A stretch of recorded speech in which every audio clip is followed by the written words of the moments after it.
Return with us now to those thrilling days of yesteryear. Starting tonight, we take a leap back. Pittsburgh television was first getting on the air. In the 1950s, it was most often live, often frantic, and always fun. This three-part series begins with hostess Gene Conley in 1961, as she was then looking back to the birth of WTAE TV. Hi, I'm Gene Conley, here to welcome you to something special. In that particular case, Gene was welcoming a Channel 4 audience to an early anniversary show. But before that, she appeared on WDTV TV, her program called Home Edition. Co-host, Hank Stoll. Young fellow by the name of Bill Burns did the noon news. It became a habit. WDTV went on the air in 1949 on Channel 3, later to become Channel 2. KDKA bought it in '55 and was on the air in early 1956. And this feverish activity on Ardmore Boulevard produced the well-known Channel 4 building. 4 hit the air in September 1958. I need a friend. I have a friend. Day in and day out, there's this red dog named Copper. Some of the most famous local personalities either started or furthered their careers here, such as Ricky and Copper. Ricky Wirtz, along with Paul Shannon, both featuring live audiences of eager kids with thousands more watching at home. Reminds me of all the good times we've had, the things we've seen, and the people, young and old, that we've met. It's official. We're all back on the air again. Eleanor Shano, over the years, one of the most versatile and most glamorous local television performers. In Pittsburgh and across the country, television was learning how to do it by trial and error. It was all so incredibly new. We had a sound effect for a squeaky door.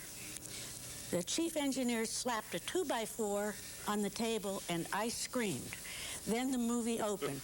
And you know, Adam, no one even knew we ever did it. Ray Scott, as many performers, did a variety of on-air jobs, commercials, news, studio sports, and of course play-by-play. Today, from Phoenix, where he's still on the air, Ray remembers. The dissemination of news by television then and today are two different worlds. And tomorrow night and Thursday, we'll take a look at how far apart those two different worlds were and are. Some primitive early local commercials, a visit with Bill Brandt, and a 1959 look at a kid from McKeesport who's still on the air. I wonder who. I don't know, but that it's was fun. pretty funny. Watching that. I thought so. Last night on my continuing series called Remember When, we saw some of the earliest Pittsburgh television performers, and tonight we'll visit with a popular present-day broadcaster who has been on the air around here for 40 years, plus a look at what we used to think were the best commercials being produced anywhere. Sir, the perfect sleeper, sir, the perfect sleeper, sir. She may not have been very sophisticated, but at one time in the 50s, she was the best-known commercial on Pittsburgh television. Later, she even acquired color. Or how about this one? WDTV Pittsburgh. You sleep on it, not in it. Sleep on it, not in it. On it, not in it. Not in it, but on it. You sleep on it, not in it. Serta, perfect sleeper mattress. That animated jingle and a lot of other locally produced commercials, both film and live, were seen regularly on a late-night program called The Saturday Night Movie. It was hosted by the late Carl Ide, who by weekdays was a Channel 2 newsman.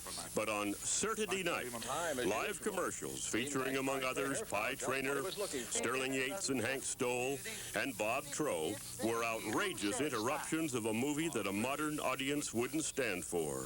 Okay, boys, shake. Nice seeing you, Don. Yep. In those days, the genius of advertising men Al Goldman and Norman Shoup made the commercial break sometimes more fun than the feature film. Artie Shaw's music, I get a kick out of you. Today, Bill Brandt is morning host on WJAS, but from Channel 3 to Channel 2, and at one time 4, Brandt has been a major Pittsburgh name since the 40s. $18 a week, hitchhiking 40 miles a day from Washington to Charleroi. And it was like going to school on the job and being paid for it, you know. I don't think anybody would do that today. Brandt echoes a comment made yesterday in this series by a one-time show hostess, Gene Connolly. We really didn't know where we were going or what we were up to, but we were all learning together. And I think that's what made it fun, and I think also that's why the people had fun watching it. And finally, before ending this portion of my Remember When series, I'd like to introduce a young man that I think shows a great deal of promise. Hello, my name is Adam Lynch. Doing commercials or reporting late-night weather, news, and sports scores. In those days, you often had to do a variety of jobs. I'll see you again next Saturday night. Till then, Adam Lynch saying so long, everyone. Black and white gave way to color, youth gave way to maturity, and there isn't enough porcelana in the entire world to get back in time to when that was shot. What year was that? 59. Look good. Well, thank you. I think I have a future somewhere. Yeah. Okay, Adam. With which television news moved from the early, rather primitive days still astounds those who worked through those years. Tonight, on the final segment of my Remember When series, we take a look back to the early 1950s.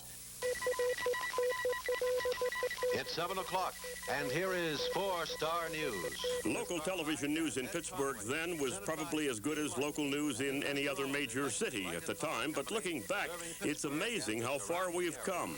Two of the best-known men on the air were the late Carl Ide and the late Ed Conway.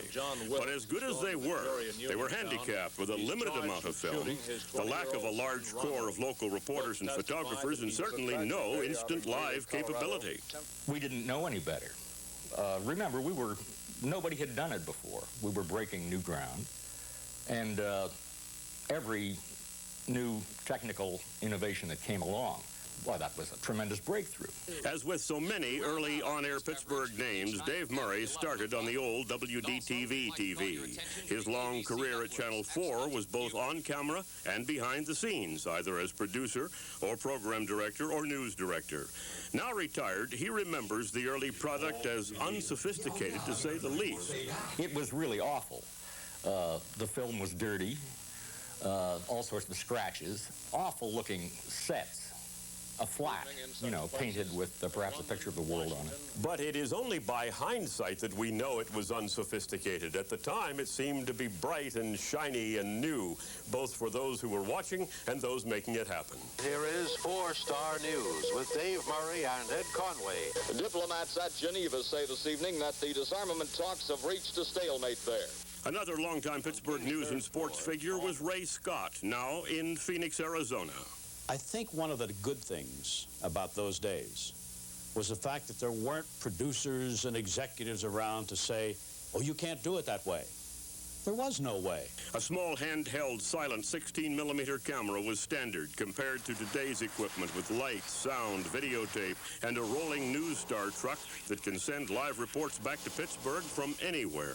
I'm trying to remember how many people we had at WDTV in the news operation.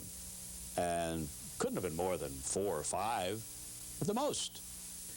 And just for the heck of it, I counted our newsroom employee phone list tonight, and 75, 80, give or take, depending. In those days, you wouldn't have dreamed that there would be that many people in news operations. The other thing is, 20 or 30 years from now, people will look at videotapes of this and say, boy, were those guys dumb. Monday, they'll do that. Monday. All right.